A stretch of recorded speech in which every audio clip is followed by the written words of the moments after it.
আমি ওখানে ঘুরতে আসছিলাম ঢাকা থেকে। হ্যাঁ, আমি এখানকার কোনো লোকাল পার্সনও না, আমি ট্যুরিস্ট ছিলাম। তো আমি যে কমিউনিটির হই না কেন, যে ধর্মের জাতের হই না কেন, আমি তো এখানে ট্যুরিস্ট এরিয়াতে ঘুরতে আসছিলাম।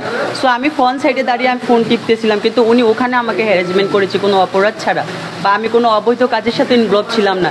ইভেন উনি আমাকে এখানে ক্যাপশন তুলেছে যে আমি ছাত্রলীগের বিরামী। তো এখানে যদি আমি ছাত্রলীগের সাথে নেতৃত্ব দিয়ে থাকি, তাহলে তো তার প্রমাণ করা উচিত যে কোনো ছাত্র আন্দোলনে আমার কোনো ভিডিও ফুটেজ বা কোনো ছবি বা কোনো ছাত্রলীগের নেতার সাথে আমার কোনো ছবি, সেটা দিয়ে তো প্রুভ করা উচিত।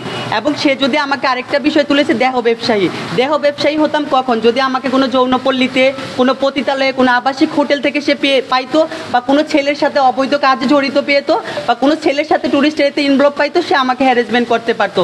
আমি একা আমার ফ্রেন্ড দাঁড়িয়ে আড্ডা দিচ্ছিলাম বিচে।